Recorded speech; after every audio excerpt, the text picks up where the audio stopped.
मुख्यमंत्री मनोहर लाल आज टोहाना रोड स्थित पूजा कैस्टल मैरिज पैलेस में रतिया के विधायक लक्ष्मण नापा के बेटे सुमित नापा की शादी समारोह में शिरकत करने पहुंचे। शादी समारोह में पहुंचने पर विधायक लक्ष्मण नापा ने मुख्यमंत्री मनोहर लाल सहित अन्य मेहमानों का स्वागत किया। इस दौरान सीएम ने नव वर वधू को आशीर्वाद दिया और शादी की शुभकामनाएं दी। मुख्यमंत्री मनोहर लाल कुछ देर कार्यक्रम में रुके और जलपान भी किया। वहीं शादी समारोह में फतेहाबाद जिले की विभिन्न राजनीतिक पार्टियों से संबंध रखने वाले नेता भी पहुंचे। कार्यक्रम में कैबिनेट मंत्री देवेंद्र बबली, चेयरमैन सुभाष बराला, सांसद सुनीता दुग्गल, फतेहाबाद के विधायक दूणाराम, हांसी के विधायक विनोद भ्याना, भाजपा जिलाध्यक्ष बलदेव ग्रोहा, जजपा प्रदेश अध्यक्ष सरदार निशांत सिंह, सुरेंद्र लेगा, राजपाल बेनीवाल, इंद्र गावड़ी, भीम लांबा, नरेश टीटू सहित अनेक गणमान्य लोगों ने शिरकत की। 30 जो है वो फतेहाबाद जिले के हैं, उसमें ज़्यादातर टोहाना विधानसभा के हैं, क्योंकि हमारे मंत्री बबली जी, इनको ही ये कहा गया था कि एक अच्छा मॉडल किसी भी विधानसभा में क्या हो सकता है वो बनाकर दिखाएं।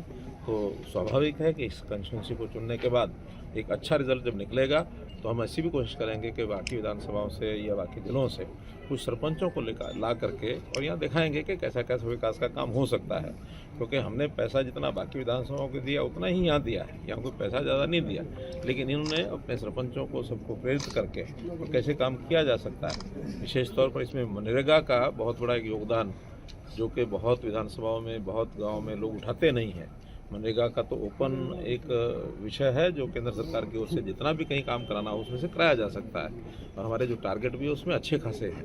तो मनरेगा के माध्यम से जो आवश्यकता होती है प्रदेश की ओर से या पंचायतों को अपने फंड में से लगा करके, और इस डुलट गांव का मैंने आज विज़िट किया, वहाँ की लाइब्रेरी यहाँ की और यहाँ का जो सरोवर है उसको विज़िट किया है। बाद में बड़ी संख्या में लोग यहाँ आए हैं, आसपास के इस गांव के सब लोगों ने बड़े ध्यान से सारी बात सुनी है।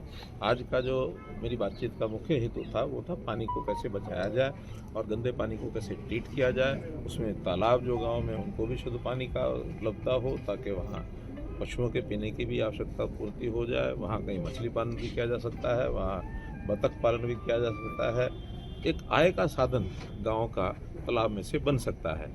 आवश्यकता पड़ने पर आसपास जो खेत हैं उनमें सिंचाई का काम भी तालाबों से लिया जा सकता है। तो हर दृष्टि से पानी का महत्व, पानी का उपयोग, ये विषय आज लोगों के सामने रखा। तो मैं मानता हूँ कि लोग बड़े ध्यान से सुन भी रहे थे और लोगों के मन में एक बात जा भी रही थी, जिस प्रकार से अपने सिर को हिला रहे थे। पानी का महत्व लोगों को, पुराने लोगों को बहुत पता है, इसलिए नई पीढ़ी भी पानी के महत्व को समझे। इस नाते से आज की सारी बातचीत हमने की और एक सफल कार्यक्रम आज हुआ। सीएम साहब, बट्टू क्षेत्र में सीएम को लेकर, वाटर लॉगिंग को लेकर अनशन पर बैठे हैं किसान काफी टाइम से।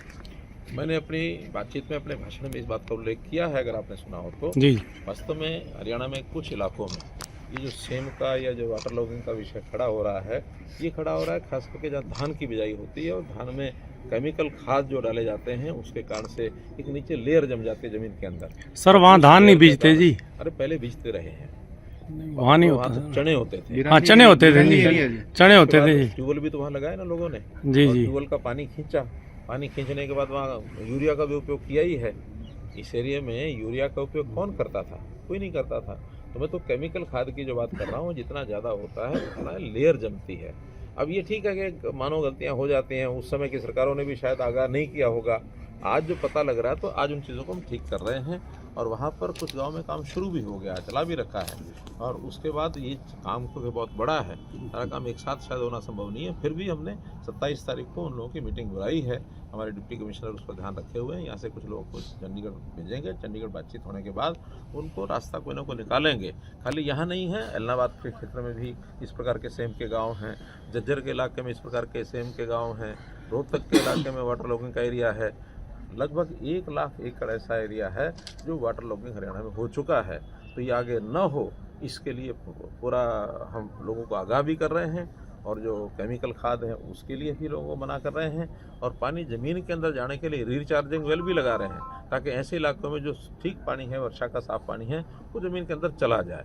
और वहाँ भी जो जिप्सम आदि का प्रबंध करके वाटर लॉगिंग को कैसे ठीक किया जा सकता है, इसकी मल्टीपल एक पॉलिसी ये बनाई है जिसमें से इसको ठीक करा सकते। वो मुआवजा और पुनर्वास की मांग कर रहे हैं। मेरा कहना है कि वो सारे काम हम कर रहे हैं, लेकिन क्योंकि कोई दोष किसी सरकार का नहीं है, किसी व्यक्ति का नहीं है। एक प्राकृतिक बातें होती हैं, कुछ स्वभाव की बातें होती हैं। अगर स्वभाव ठीक रखते लोग तो ये चीज़ें नहीं होती।